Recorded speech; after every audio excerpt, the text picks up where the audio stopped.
Hola, en esta oportunidad discutiremos algunos elementos básicos para el diseño de fachadas.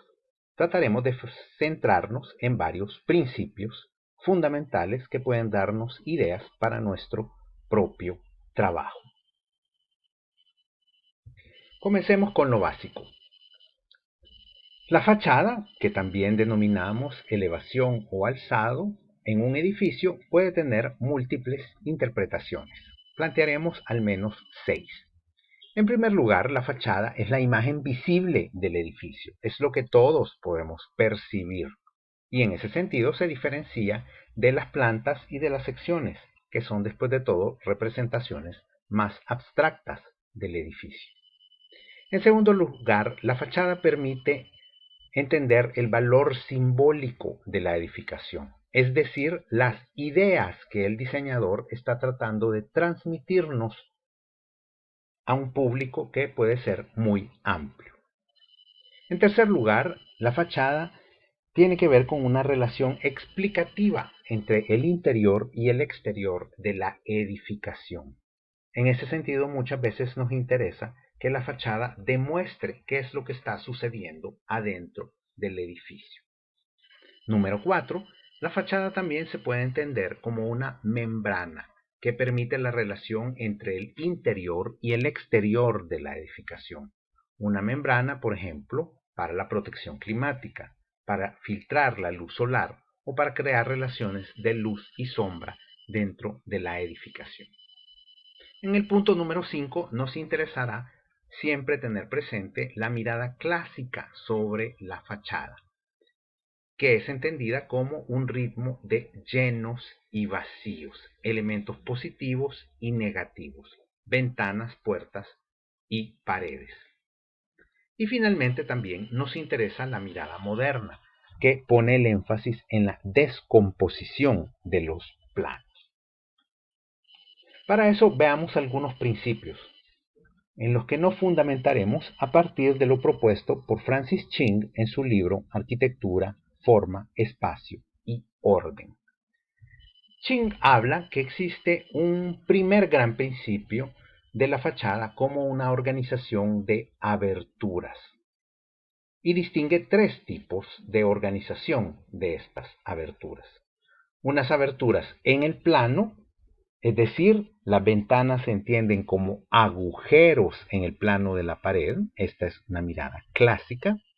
En segundo lugar, las aberturas entre planos, la idea que la ventana puede ser un elemento que contribuye a la descomposición del volumen.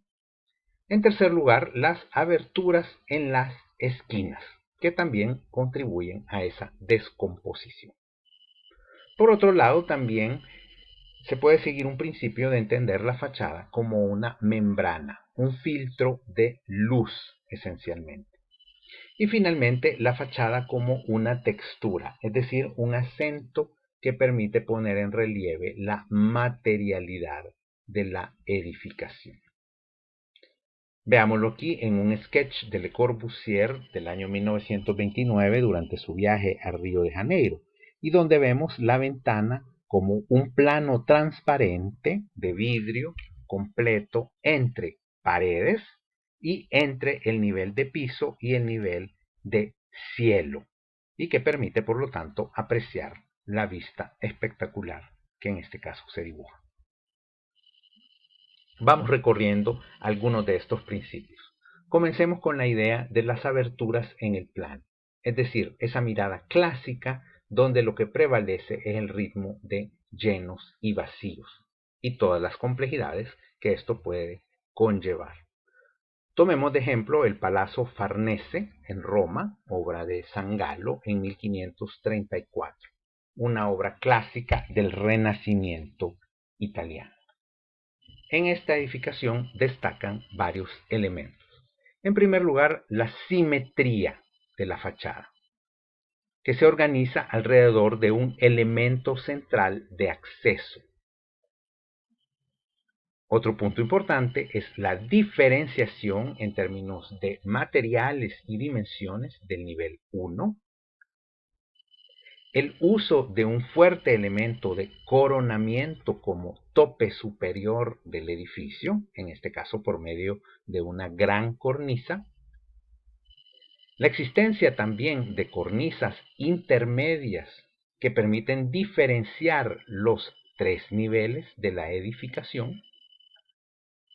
Y luego la importancia que adquieren las ventanas. Ventanas de un tipo en el nivel 1, de dos tipos distintos en el nivel 2 y una cuarta ventana diferente en el nivel 3. Debemos prestar atención al hecho que estas ventanas poseen todas un marco saliente sobre el plano principal de la pared.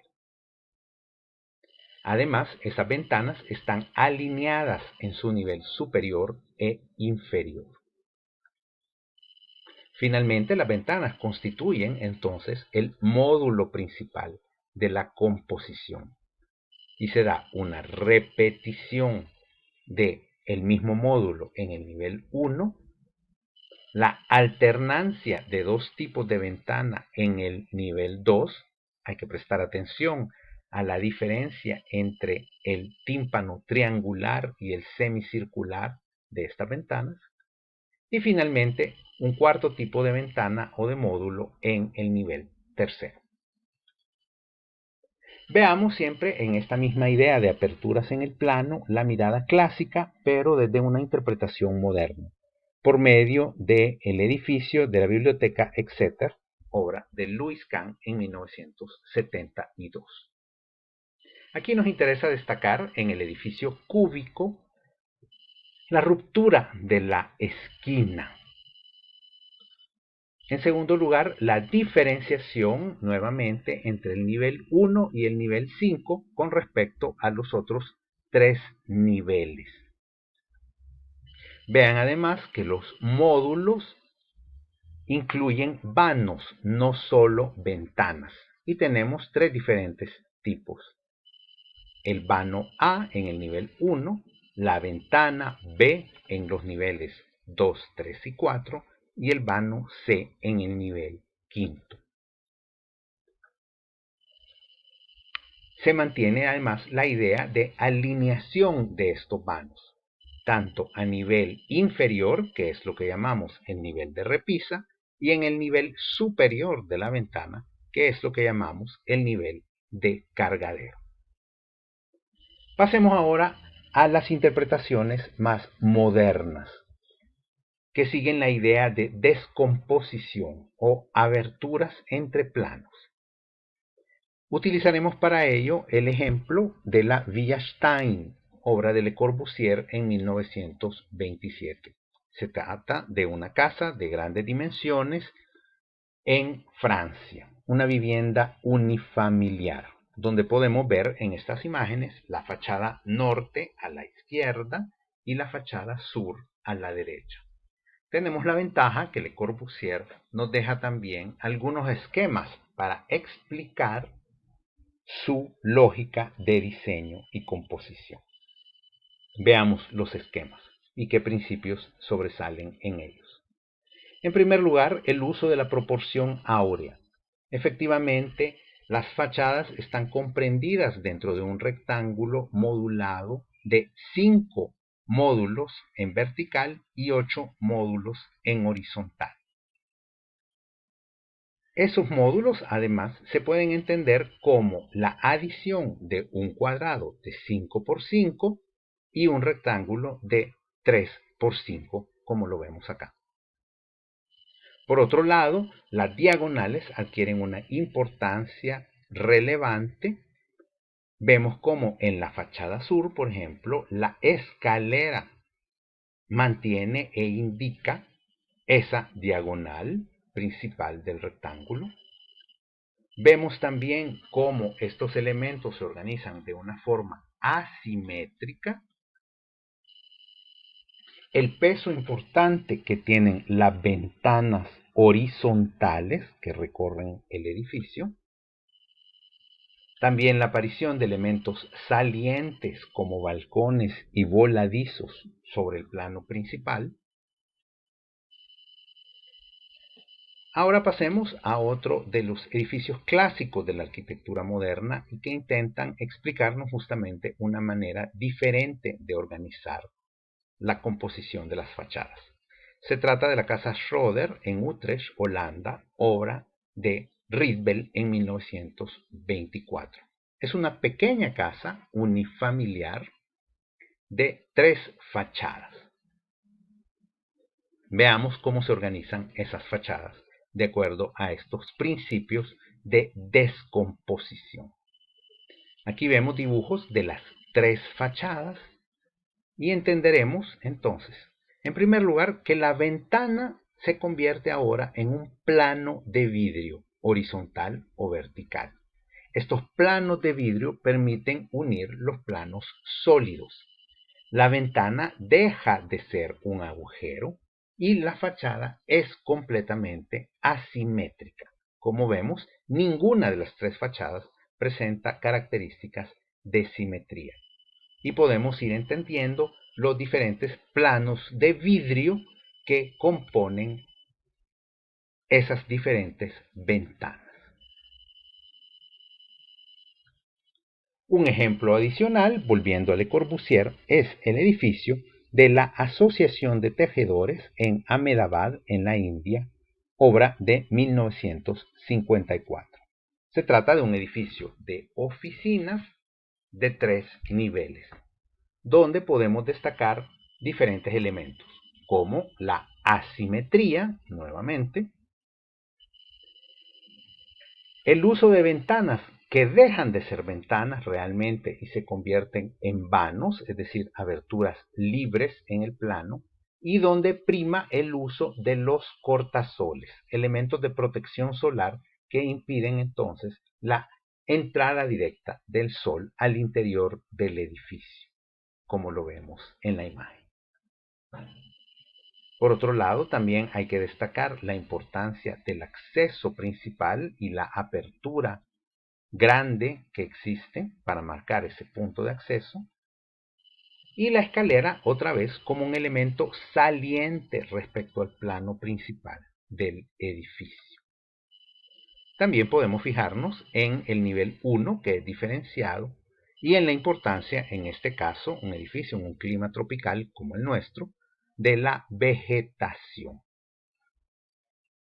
Finalmente, una imagen desde el interior de este mismo edificio, donde podemos ver los cortasoles.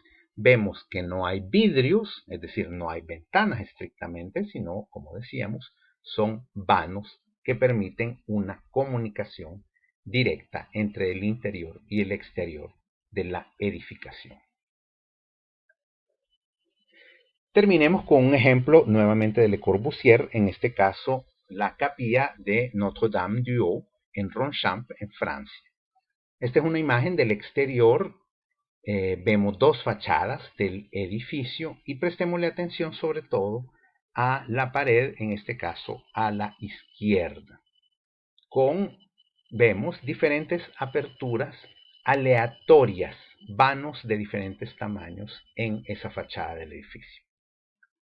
Pasemos a ver una imagen del interior de esta capilla y donde vemos nuevamente esas ventanas desde la parte interna de la edificación.